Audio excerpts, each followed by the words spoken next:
ನಿಮ್ಮ ಪಕ್ಷದವರು ತನಿಖೆಗೆ ಪರ್ಮಿಷನ್ ತಗೊಳ್ಬೇಕು ಬಂದದ್ದನ್ನ ಬಿಟ್ರೆ ನೀವೇನ್ ಮಾಡಿದ್ರಿ ಸರ್? ನೀವೇನ್ ಮಾಡಿದ್ರಿ? ಈಗ ವಿರೋಧ ಪಕ್ಷಕ್ಕೂ ಕೂಡ ಆಲ್ಮೋಸ್ಟ್ ಈಕ್ವಲ್ ಜವಾಬ್ದಾರಿ. ಪೊಲೀಸ್ ಕಾಂಗ್ರೆಸ್ ಪಕ್ಷದ ಕೈಲಿದೆ, ಎಲ್ಲ ಮಷಿನರಿ ಅವರು ಕಾಂಗ್ರೆಸ್ ಪಕ್ಷದ ಕೈಲಿದೆ. ಕಾಂಗ್ರೆಸ್ಗೆ ಈಗ ಏನ್ ಹೇಳ್ತಾರೆ ಅಂದ್ರೆ ಅವರು ಸತ್ತ ಮೇಲೆ ನಮಗೆ ಈ ಹಗರಣ ಗೊತ್ತಾಯ್ತು ಅಂತ ಹೇಳ್ತಾರೆ. ಮುಂದಿನ ದಿನಗಳಲ್ಲಿ ಬಿಜೆಪಿ ಹೇಳ್ತದೆ ಇದೊಂದು ನಿಗಮದ ಪ್ರಕರಣವನ್ನ ನಾವು ತನಿಖೆ ಮಾಡೋದಲ್ಲ, ಕಾಂಗ್ರೆಸ್ಸಿನ ಆಡಳಿತಾವಧಿಯಲ್ಲಿ ಎಲ್ಲಾ ನಿಗಮಗಳಲ್ಲೂ ಸಹಿತ ಇನ್ನೆಷ್ಟೆಷ್ಟು ಕೋಟಿ ಹಣ ಟ್ರಾನ್ಸ್ಫರ್ ಆಗಿದೆಯೋ ಇವುಗಳ ಬಗ್ಗೆ ತನಿಖೆಯನ್ನು ಮಾಡಬೇಕಾದಂತ ಅನಿವಾರ್ಯತೆ ಇದೆ, ಅವಶ್ಯಕತೆ ಇದೆ. ಒಳ್ಳೆ ಪಾಯಿಂಟ್ ಎತ್ತಿದ್ದೀರಾ. ಕಳೆದ ಬಿಜೆಪಿ ಸರ್ಕಾರ ಅವಧಿಯಲ್ಲಿ ದೇವರಾಜ ಅರಸ್ ಟ್ರಕ್ ಟರ್ಮಿನಲ್ನಲ್ಲಿ ಯಾವ ಮಟ್ಟದ ಹಗರಣ ನಡೆದಿತ್ತು ಅಂತ ನಿಮಗೆ ಗೊತ್ತು. ದೇವರಾಜ ಅರಸ್ ಟ್ರಕ್ ಟರ್ಮಿನಲ್ನ ಕಮಿಷನರು ವಿಲ್ಸನ್ ಗಾರ್ಡನ್ ಪೊಲೀಸ್ ಸ್ಟೇಷನ್ಗೆ ಒಂದು ಕಂಪ್ಲೇಂಟ್ ಕೊಡ್ತಾರೆ, FIR ಆಗುತ್ತೆ ಸೆಪ್ಟೆಂಬರ್ 2023 ಇವತ್ತು ಅಂದಿನ ಬಿಜೆಪಿ ನೇಮಿಸಿದ್ದ ಟ್ರಕ್ ಟರ್ಮಿನಲ್ನ ಅಧ್ಯಕ್ಷರು ವೀರಯ್ಯನವರು ಇವತ್ತು ಅರೆಸ್ಟ್ ಆಗ್ತಾರೆ. ಏನಕ್ಕೆ? ಬೋರ್ಡ್ ಅಪ್ರೂವಲ್ ಇಲ್ಲದೆ ಇದೇ ದೇವರಾಜ ಅರಸ್ ಟ್ರಕ್ ಟರ್ಮಿನಲ್ನಲ್ಲಿ ತುಂಡುಗುತ್ತಿಗೆ ಕೊಡ್ತಾರೆ. ಇವರು ನೈತಿಕತೆ ಮಾತಾಡ್ತಾರಲ್ಲ, ಕರಪ್ಷನ್ ಬಗ್ಗೆ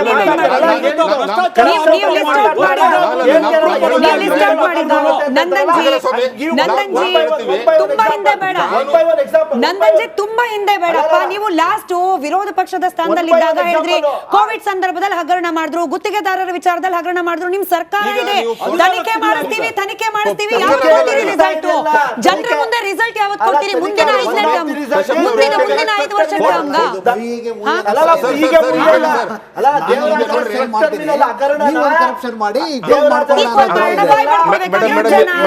ಬಾಯ್ ಮಾಡ್ಕೊಳ್ಬೇಕಾಗಿರೋ ಜನ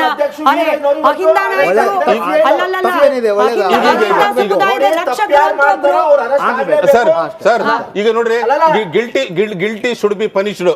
ಅದರ ಬಗ್ಗೆ ಕಾಂಗ್ರೆಸ್ ಮಾಡಲಿ ಬಿಜೆಪಿ ಮಾಡಲಿ ಯಾರೇ ತಪ್ಪು ಮಾಡಿದ್ರು ಸಹಿತ ಅವ್ರ ಬಗ್ಗೆ ಪೂರಕವಾದಂತ ಸಾಕ್ಷ್ಯ ಬಂದ್ರೆ ಅವರನ್ನ ಅರೆಸ್ಟ್ ಮಾಡಿ ಏನೋ ಮಾಡಿ. ಮೇಡಮ್ ನವ್ರು ಹೇಳ್ದಂಗೆ 40% ಅಲಿಗೇಷನ್ ನೀವು ನಮ್ಮ ಮೇಲೆ ಮಾಡಿದ್ರಿ, ಇಲ್ಲಿಯವರೆಗೆ ಒಬ್ಬರನ್ನಾದ್ರೂ ಅರೆಸ್ಟ್ ಮಾಡಿದ್ರ? ಕೋವಿಡ್ ಪ್ರಕರಣದ ಬಗ್ಗೆ ಕಮಿಟಿ ತನಿಖೆ ಮಾಡ್ತಾ ಇದೆ, ಕಮಿಟಿ ರಿಪೋರ್ಟ್ ಸಬ್ಮಿಟ್ ಮಾಡುತ್ತೆ. ಕೋವಿಡ್ ವಿಚಾರ ಆಗಿರ್ಲಿ, 40% ಆಗಿರ್ಲಿ, ಬಿಟ್ಕಾಯಿನ್ ವಿಚಾರದಲ್ಲಿ ಎಷ್ಟು ಜನ ಅರೆಸ್ಟ್ ಆಗಿದ್ದಾರೆ ಅಂತ ನಿಮ್ಗೆ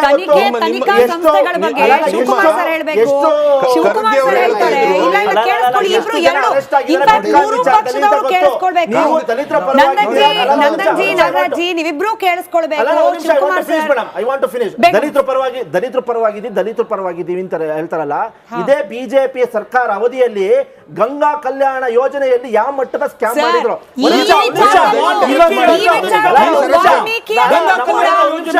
ಇನ್ನೊಂದು ಹೇಳ್ತೀನಿ, ನಮ್ಮ ನಾಯಕ ಇಂದ ಪರವಾಗಿ ಅವರು ಏನಿದೆ ಅದು ಸಿದ್ದರಾಮಯ್ಯನವ್ರ ಬಗ್ಗೆ ಮಾತಾಡ್ತಾರೆ. ದೇಶ ಮೆಚ್ಚುವಂತ ಕೆಲಸ SCP-TSP ಯೋಜನೆ ಸ್ಟಾರ್ಟ್ ಮಾಡಿದ್ಯಾರೋ ಅವ್ರಿಗೆ ದೇಶದ ಮೆಚ್ಚುವಂತ ಕೆಲಸ ದಲಿತರಿಗೆ ಮುನ್ನೆಲೆಗೆ ತರಬೇಕು ಅಂತ ಕಾಂಗ್ರೆಸ್ ಪಕ್ಷ ದಲಿತರನ್ನ ಮುನ್ನೆಲೆಗೆ ತರಬೇಕು ಅಂತ ಯೋಜನೆ ರೂಪಿಸಿದ್ಯಾರು? ಇದೇ ಕಾಂಗ್ರೆಸ್ ಪಕ್ಷ, ಇದೇ ಸಿದ್ದರಾಮಯ್ಯನವರು ಈ ಯೋಜನೆ ರಾಷ್ಟ್ರವನ್ನೇ ಶಿವಕುಮಾರ್ ಸರ್ ಹೇಳಿದ್ರು ಒಂದೇ ಕುಟುಂಬ, ಇಡೀ ಅಹಿಂದ ಸಮುದಾಯ ಅಲ್ಲ, ಒಂದೇ ಒಂದು ಕುಟುಂಬ. ಆ ಚಂದ್ರಶೇಖರನ್ ಅವರ ಒಂದೇ ಒಂದು ಕುಟುಂಬ, 2 ಮಕ್ಕಳಿನ ವಿದ್ಯಾಭ್ಯಾಸ ಎಲ್ಲಿ ರಕ್ಷಣೆ ಕೊಡ್ತು ನಿಮ್ ಸರ್ಕಾರ? ಒಂದು ಕುಟುಂಬ, ಒಂದೇ ಒಂದು ಕುಟುಂಬ, ಅದಕ್ಕೆ ಎಲ್ಲಿ ಸಿಕ್ತು ರಕ್ಷಣೆ? ನೋಡಿ ನಂದನ್ ಅವರು ನಾನು ಹೇಳ್ಬಿಡ್ತೀನಿ. ನಂದನ್ ಅವರು ಒಂದು ನೆನಪಿಸ್ಕೊಂಡು SCP-TSP ಜಾರಿಗೆ ತಂದಿದ್ರ ಬಗ್ಗೆ ದೇಶದಲ್ಲೇ ಅದೆಲ್ಲ ಆಂಜನೇಯ ಆಗ ಮಂತ್ರಿ ಆಗಿದ್ರು, ಸೋಷಿಯಲ್ ವೆಲ್ಫೇರ್ ಮಿನಿಸ್ಟರ್, ಅದೆಲ್ಲ ಆ ಟೈಮಲ್ಲಿ ಮಾಧ್ಯಮಗಳಾಗಲಿ ಹೌಸಲ್ಲೇ ಪ್ರತಿಪಕ್ಷ ಆಗಲಿ ಯಾರು ಆ ಯೋಜನೆ ತರಬೇಕಾದ್ರೆ ಸಪೋರ್ಟ್ ಮಾಡಬೇಕು, ಎಲ್ಲ ಮಾಡಿದ್ದಾರೆ. ಆ ಯೋಜನೆಗಳ ಬಗ್ಗೆ ಈಗ ತಂದಿರೋ ಗ್ಯಾರಂಟಿ ಯೋಜನೆಗಳ ಬಗ್ಗೆ ಯಾರಾದ್ರೂ ತಕರಾರು ತೆಗೆಯಕ್ಕೆ ಸಾಧ್ಯ ಇಲ್ಲ. ಬದ್ಧತೆ ಬಗ್ಗೆ ಮಾತಾಡ್ತಿಲ್ಲ ಸಿದ್ದರಾಮಯ್ಯನವರ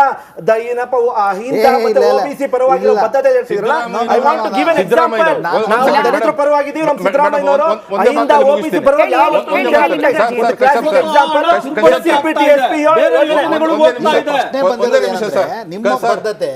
ನಿಮ್ಮ ಬದ್ಧತೆ ಎಲ್ಲ ಟೈಮಲ್ಲೂ ಹಾಗೆ ಇರಬೇಕು ಅಂತ.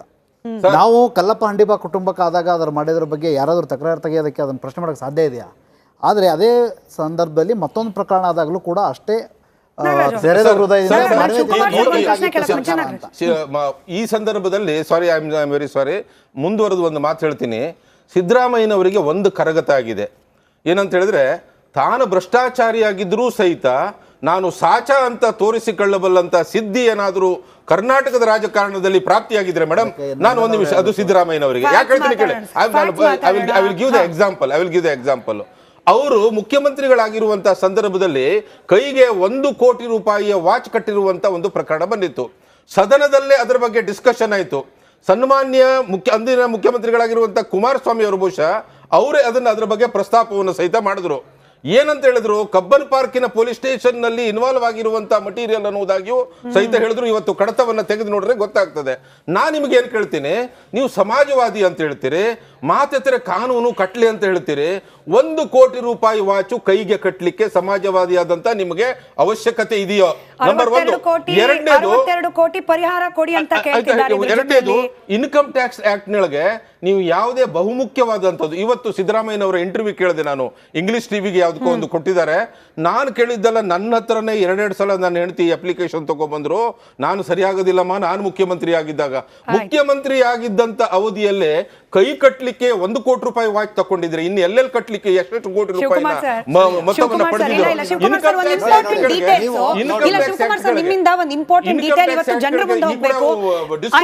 ಈಗ ಇದೇ ವಾಲ್ಮೀಕಿ ನಿಗಮದ ಅಡಿಯಲ್ಲಿ ಫಲಾನುಭವಿಗಳು ತಮಗೆ ಸಲ್ಲಬೇಕಾದ ಹಣವನ್ನ ಪಡ್ಕೊಳ್ಬೇಕು ಅಂತಂದ್ರೆ ಅದು ಎಷ್ಟು ದಿನ, ಎಷ್ಟು ಚಪ್ಪಲಿ ಸವಸ್ಬಿಟ್ಟು ಆ ಕಚೇರಿಗೆ ಅಲಿಬೇಕಾಗಿತ್ತೋ ಗೊತ್ತಿಲ್ಲ. ಗೂಗಲ್ ಪೇ, ಫೋನ್ ಪೇ ಅಲ್ಲಿ ಹೋಗಿದೆ ಸರ್. RBL ಬ್ಯಾಂಕ್ ಇಂತ ನೀವು ಕೂಡ ಇನ್ವೆಸ್ಟಿಗೇಷನ್ ಮಾಡಿದಿರಿ. ಗೂಗಲ್ ಪೇ, ಫೋನ್ ಪೇ ಅಲ್ಲಿ ಹೋಗಿದೆ, ಕ್ರಿಪ್ಟೋ ಕರೆನ್ಸಿ ಆಗಿದೆ, ಗೋಲ್ಡ್ ಬಿಸ್ಕೆಟ್ ಆಗಿದೆ, ಲ್ಯಾಂಬೋರ್ಗಿನಿ ಬೆನ್ಸ್ ಕಾರ್ ಆಗಿದೆ. ಆ ಬಡವರಿಗೆ ಸೇರ್ಬೇಕಾಗಿದ್ದ, ಹಿಂದುಳಿದ ವರ್ಗಕ್ಕೆ ಸೇರ್ಬೇಕಾಗಿದ್ದ ದುಡ್ಡು. ನೋಡಿ ಸ್ಮಿತಾ, ಒಂದು ಭಾಳ ಎಲ್ರಿಗೂ ಅರ್ಥ ಆಗೋ ಥರ ಒಂದು ಸಣ್ಣ ಉದಾಹರಣೆ ಹೇಳ್ತೇನೆ. ಯಾರಿಗಾದ್ರೂ ಒಬ್ಬ ಬಡವನಿಗೆ ಹೃದಯ ಶಸ್ತ್ರಚಿಕಿತ್ಸೆ ಆದರೆ 1-2 ಲಕ್ಷನೋ 3 ಲಕ್ಷನೋ ಹೋಗಿ ನೀವು CM ಆಫೀಸಲ್ಲಿ, ಯಾರೇ CM ಇರಲಿ, ಈಗಿರೋರು ಅಂತಲ್ಲ ನಾನು ಹೇಳೋದು, ಸರ್ಕಾರಿ ವ್ಯವಸ್ಥೆಯಲ್ಲಿ ಹೇಗೆ ಆಗುತ್ತೆ ಅಂತ, 2 ಲಕ್ಷ ನೀವು ಪರಿಹಾರ ತಗೊಳ್ಳೋಕ್ಕೆ, ಆರೋಗ್ಯದ ಚಿಕಿತ್ಸೆಗೆ ತಗೊಳ್ಳೋಕ್ಕೆ ನಿಮ್ಮ ಆಧಾರ್ ಕಾರ್ಡಿಂದ ಹಿಡಿದು ನಿಮ್ಮ ವಂಶಾವಳಿಯ ಎಲ್ಲ ದಾಖಲೆಗಳನ್ನು ಕೊಡಬೇಕು. ಕೊಟ್ಟರೂ ಕೂಡ ಅದು ಆ 5 ವರ್ಷದ ಅವಧಿಯಲ್ಲಿ ಅದೇ ಮುಖ್ಯಮಂತ್ರಿ ಕೊಡ್ತಾನೆ ಅನ್ನೋ ಭರವಸೆ ಇರಲ್ಲ. ನಾನು ಕೋವಿಡ್ ಸಂದರ್ಭದಲ್ಲಿ ತುಂಬ ಹತ್ತಿರದವರ ಸಾವು ನೋವುಗಳನ್ನು ತುಂಬ ಹತ್ತಿರದಿಂದ ನೋಡಿದ್ದೀನಿ. ಕೋವಿಡ್ಗೆ ಈ ಮುಖ್ಯಮಂತ್ರಿ ನಿಧಿಯಿಂದ ಹೆಚ್ಚು ಹಣ ಕೊಡಲಿಲ್ಲ. ಆದರೆ ಆಗ ವಿಶೇಷ ಪರಿಹಾರ ಕೊಡೋದಕ್ಕೆ ಒಂದು ಕ್ಲಾಸ್ ಮಾಡಿಕೊಂಡ್ರೆ, ಯಾಕೆಂದರೆ ಅದು ಎಲ್ರಿಗೂ ಹೊಸದಾಗಿತ್ತು. ಯಾರೂ ಕೂಡ ಜಿನ್ಯೂನ್ ಇರೋರು ಯಾವುದೇ ಸರ್ಕಾರ ಇದ್ದರೂ ಕೂಡ ಏನು ಈ BJP ಇತ್ತು, ಕೋವಿಡ್ ಅದು ಮಾತ್ರ ಹೇಳ್ತಾ ಇಲ್ಲ, ಈಗೇನಾದರೂ ಇದ್ದರೂ ಈಗಲೂ ಹಂಗೆ ಆಗೋದು. ನಿಮಗೆ 1 ರೂಪಾಯಿ ಸರ್ಕಾರದ ದುಡ್ಡನ್ನು ತಗೋಬೇಕಾದ್ರೆ ನಿಮ್ಮ ಮುತ್ತಜ್ಜ ತಾತನವರೆಗೂ ನಿಮ್ಗೆಲ್ಲರೂ ಸಂಬಂಧಿಕರು ನೆನಪಾಗ್ಬಿಡ್ತಾರೆ. ಅಷ್ಟು ಹಿನ್ನೆಲೆ ದಾಖಲೆಗಳು ರೆಡಿಯಾಗಿ ಸಲ್ಲಿಸಬೇಕು. ಸಲ್ಲಿಸಿದ ಮೇಲೂ ಕೂಡ ಅಷ್ಟು ಈಸಿಯಾಗಿ ಆಗಲ್ಲ. ಆದರೆ ಈ ಹಗರಣದಲ್ಲಿ ಹೇಗೆ ದುಡ್ಡನ್ನು ಹಾಕಿದ್ದಾರೆ ಅಂದರೆ, ಮುಖ್ಯಮಂತ್ರಿಗಳೊಂದು ಮಾತು ಹೇಳಿದರು, ಮಾದೇವಪ್ಪನ ಒಂದು ಇದು ಕಾಕಾ ಪಾಟೀಲ್ ಇಲ್ಲಿ ಹೆಂಗಾಗಿದೆ ಅಂದರೆ, ಇದು ಹೇಗಿದೆ ಅಂದರೆ, ಇದು ನಿಂತ ಹಂಚಿರೋದು ಈ ರಸ್ತೆಯಲ್ಲಿರೋ ಮನೆಗೂ ಈ ರಸ್ತೆಯಲ್ಲಿರೋ ನಾನು 3-4 ಮನೆ, ಈ ರಸ್ತೆಯಲ್ಲಿರೋ ನಾನು 3-4 ಮನೆ, ಅವಕ್ಕೆಲ್ಲವಕ್ಕೂ ದುಡ್ಡು ಹೋಗಲಿ ಅನ್ನೋ ಥರ ಎಲ್ಲ ಹತ್ತಿರದವ್ರಿಗೆ ಎಲ್ಲ ಕಡೆಗೂ ದುಡ್ಡನ್ನು ಡೈವರ್ಟ್ ಮಾಡಿದ್ದಾರೆ. ನಿಮಗೆ ಮಾರ್ಚ್ 1ರಿಂದ ಮಾರ್ಚ್ 10 ಒಳಗೆ ಏನು 90 ಕೋಟಿ 95 ಕೋಟಿನ ಇವರು ಟ್ರಾನ್ಸ್ಫರ್ ಮಾಡ್ತಾರೆ ಹೈದರಾಬಾದ್ ಏನು ಬಂಜಾರಾ ಹಿಲ್ಸ್ ಖಾತೆಗಳಿಗೆ. ಅಲ್ಲಿಂದ ಮತ್ತೆ ಫಸ್ಟ್ ಇದು ಬ್ಯಾಂಕ್ ಅಕೌಂಟ್ ತೆಗ್ಸಕ್ಕೆ ಎಷ್ಟು ದಿನ ಅಲ್ಲಾಡ್ತಾರೆ ಸರ್. ಒಂದು ಬ್ಯಾಂಕ್ ಖಾತೆ, ನೀವು ಆಧಾರ್ ಕಾರ್ಡ್ ಇಲ್ಲದೇನೆ ನೀವು ಬ್ಯಾಂಕ್ ಖಾತೆ ತೆಗೆಯಕ್ಕೆ ಆಗಲ್ಲ. ಈಗ ರಾತ್ರೋರಾತ್ರಿ ಅಕೌಂಟ್ಗಳಿಗೆ ಕೋಟಿ ಹಣ, ಇದು ಹೇಗೆ ಸಾಧ್ಯ? ಹಗರಣವನ್ನ ತೆಗೆದುಕೊಂಡ್ಬಿಟ್ರೆ ಅದೊಂದು ದೊಡ್ಡ ಎಪಿಸೋಡ್. ಅದು ಬಿಡಿ, ನೀವಿದ್ದಾಗಲೇ ಕೊಟ್ಟಿರೋದು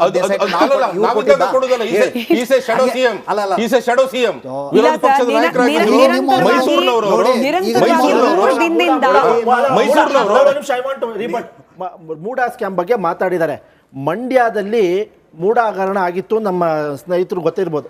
2008ರಲ್ಲಿ ಒಂದು ನಿಮಿಷ, ಮಂಡ್ಯದಲ್ಲಿ 2006ರಿಂದ 8-13 ತನಕ ಒಂದು ಮೂಡ ಹಗರಣ ಆಯಿತು.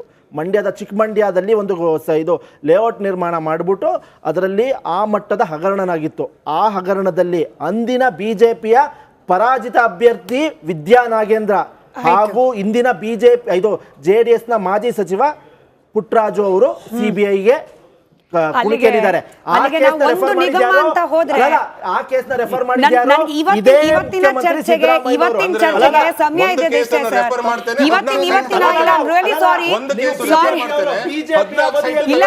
ಏನಾಗತ್ತೆ ಅಲ್ಲಿಗೆ ಜನರಿಗೆ ಒಂದಂತೂ ಸ್ಪಷ್ಟ ಆಗ್ತಿದೆ. ಸತತವಾಗಿ 3ನೇ ದಿನ ಇವತ್ತು ಇದೇ ವಾಲ್ಮೀಕಿ ನಿಗಮದ ಬ್ರಹ್ಮಾಂಡ ಭ್ರಷ್ಟಾಚಾರ ಚರ್ಚೆಗೆ ಒಳಪಡಿಸಿ ಸಮಯ ಇದ್ದಿದ್ದು ರಿಯಲಿ ಇಷ್ಟೇ ಸರ್. ಬಟ್ ಒಂದಂತೂ ಖಾತ್ರಿ ಆಗ್ತಾ ಇದೆ, ಬಿಜೆಪಿ ಅವಧಿಯಲ್ಲಿ ಅಷ್ಟು ಹಗರಣ, ಕಾಂಗ್ರೆಸ್ ಅವಧಿಯಲ್ಲಿ ಇಷ್ಟು ಹಗರಣ, ಸಮ್ಮಿಶ್ರ ಸರ್ಕಾರ ಇದ್ದಾಗಲೂ ಹಗರಣ. ಅಲ್ಲಿಗೆ ಹಗರಣಗಳನ್ನ ದಾಟಿ ನಿಜವಾದ ಫಲಾನುಭವಿಗಳಿಗೆ ದುಡ್ಡು ಬರಬೇಕು ಅಂದ್ರೆ ಮಗದೊಂದು ಜನ್ಮ ಎತ್ತು ಬರಬೇಕು. ಅದು ಇಲ್ಲದೆ ಹೋದ್ರೆ ಬಹುಶಃ ಫಲಾನುಭವಿ ಅನ್ನೋ ಪದಕ್ಕೂ ಕೂಡ ಅರ್ಥ ಕಳೆದು ಹೋಗುವಂತ ಪರಿಸ್ಥಿತಿ. ನೋಡೋಣ, ಇವತ್ತು ಒಂದು ಅರೆಸ್ಟ್ ಆಗಿದೆ, ನಾಳೆ ದದ್ದಲ್ ಅವರ ಸರ್ದಿನ ಪ್ರಶ್ನೆಗೆ ಚರ್ಚೆನೆ ಮುಗಿಸ್ತಾ ಕ್ವಿಕ್ ಆಗಿ ಸರ್ ಸಮಯ ಏನಿಲ್ಲ. ಈ ವರ್ಷ BJP ಅವರು, JDS ಅವರು, ಕಾಂಗ್ರೆಸ್ ಅವರು ಇದನ್ನ ಇವತ್ತಿಂದ ನೀವು 3 ಜನ ದಯವಿಟ್ಟು ತಿಳ್ಕೊಬೇಕು. ಈ ವರ್ಷ ಪರಿಶಿಷ್ಟ ಪಂಗಡದ ಫಲಾನುಭವಿಗಳಿಗೆ, ಕರ್ನಾಟಕದ ST ಜನಾಂಗದವ್ರಿಗೆ ಈ ವರ್ಷ ₹1 ಯಾವುದೇ ಯೋಜನೆಗೆ ಅವರಿಗೆ ನಿಗಮದಿಂದ ಸಿಗಲ್ಲ. ಎಲ್ಲ ಅಕೌಂಟ್ಸು ನೀವು ಫ್ರೀಸ್ ಆಗಿವೆ. ನೀವೇನೀಗ ಆಲ್ರೆಡಿ 2 ತಿಂಗಳಾಯಿತು, ₹1 ಸರ್ಕಾರ ಹೆಚ್ಚುವರಿಯಾಗಿ ಅದಕ್ಕೆ ಹಣ ಕೊಟ್ಟು ನಿಗಮನ ರನ್ ಮಾಡೋ ಪರಿಸ್ಥಿತಿ ಇಲ್ಲ. ಇಡೀ ಅಕೌಂಟ್ಗಳು ಸೀಸ್ ಆಗಿವೆ. ಈಗ ಆಲ್ರೆಡಿ ನಾವು ಜುಲೈನಲ್ಲಿದ್ದೀವಿ. ಈ ವರ್ಷ ST ಜನಾಂಗದವರು ₹1 ಸರ್ಕಾರದಿಂದ ಸಮುದಾಯಗಳನ್ನ ರಕ್ಷಿಸುವ ನಾಯಕರು ನಾವು, ಸರ್ಕಾರ ರಕ್ಷಣೆ ಮಾಡದೆ ಹೋದ್ರೆ ನಾವಿದ್ದೀವಿ ಅನ್ನೋ ವಿರೋಧ ಪಕ್ಷಗಳು. ಎಲ್ಲರ ವಾಸ್ತವ ಪರಿಸ್ಥಿತಿ ಏನು ಅನ್ನೋದು ಜನರ ಮುಂದೆ ಬಟಾಬಯಲಾಗ್ತಿದೆ. ಜನರು ಪ್ರಜ್ಞಾವಂತರಿದ್ದಾರೆ. ನಾಳೆ ಕೂಡ ಬಹುಶಃ ಇದೇ ವಿಚಾರದ ಚರ್ಚೆ ಮುಂದುವರಿಯುತ್ತೆ. ಇಲ್ಲದೆ ಹೋದ್ರೂ ಕೂಡ ಇಡೀ ದಿನ ಇದರ ಅಪ್ಡೇಟ್ಸ್ ಅನ್ನ ನಿಮ್ಮ ಮುಂದೆ ಇಡ್ತಾ ಹೋಗ್ತೀವಿ. ಧನ್ಯವಾದ ಎಲ್ರಿಗೂ ಕೂಡ ಚರ್ಚೆಯಲ್ಲಿ ಭಾಗಿಯಾಗಿದ್ದಕ್ಕೆ. ನೋಡ್ತಾ ಇರಿ ರಿಪಬ್ಲಿಕ್ ಕನ್ನಡ, ಇದು ನಿಮ್ಮ ಧ್ವನಿ.